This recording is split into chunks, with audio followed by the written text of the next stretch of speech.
just carrying on from video number 1, other people got sent letters with their diagnosis, and yeah, it was just really hard to hear some of it, because you've been through that yourself and you never hear other people talk about it.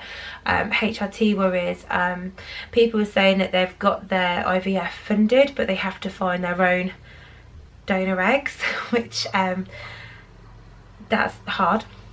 I know there's a lot of individual organisations that do the egg donation searches, but yeah, it was very yeah, it was a really good day, and I will put all the links to the people that were there, because the lady that spoke about accepting it positively, even if you do still want children, I'd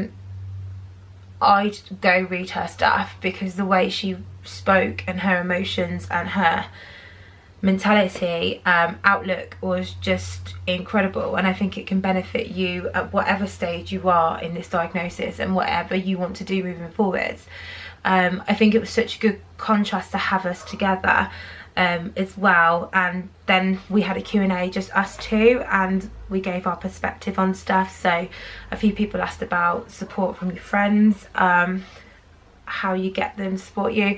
It's a really tricky one, because I don't think people understand how much more there is. It's bad enough, the infertility side of it, but I think people don't realise how it's not just about not being able to have children, it's feeling inadequate, that you can't do the most natural thing in the world.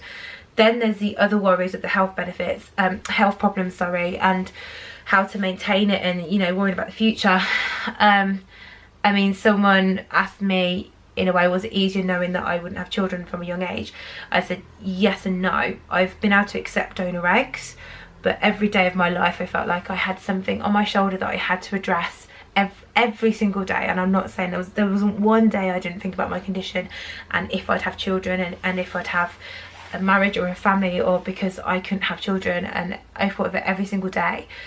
But I could accept the donor egg side, I think, a little bit better. I can really empathise with those ladies that are my age now and in relationships and ready to have a family, and then they get told, no, you can't, and it won't be yours if you do. And I think that would be absolute crushing. And people coming up to me that had watched these videos that I make, and I had quite a few tears. I had tears from mums and tears from people, and I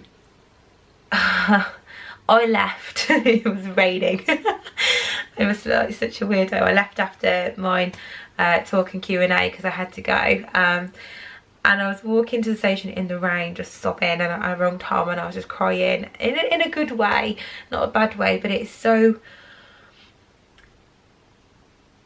it was so overwhelming to be through that with that group of people anyway. And then for people to come up to me and said that my videos had helped them was so overwhelming to me, because they've helped me so much, because I didn't particularly feel supported, especially during my IVF, and I felt like people were really bothered about if my IVF worked or not, and me and my story. And then for people to talk to me and tell me how they felt about their diagnosis and their pending IVF was like talking to me. And I think in this diagnosis you can feel so alone, and the whole day was just brilliant.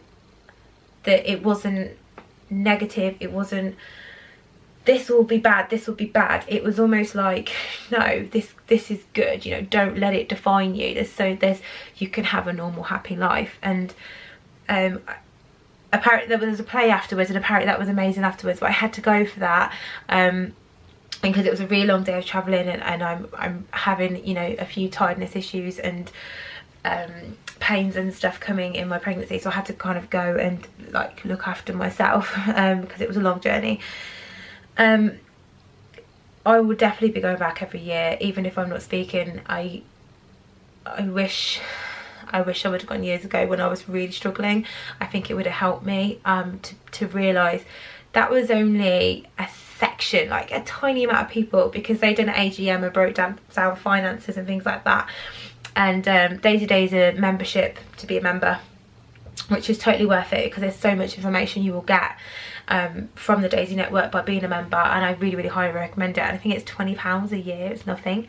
And they had something like £8,000 worth of memberships.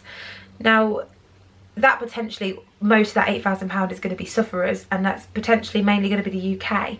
So, you know, you work that out, that's a lot of people. And it was just like, wow.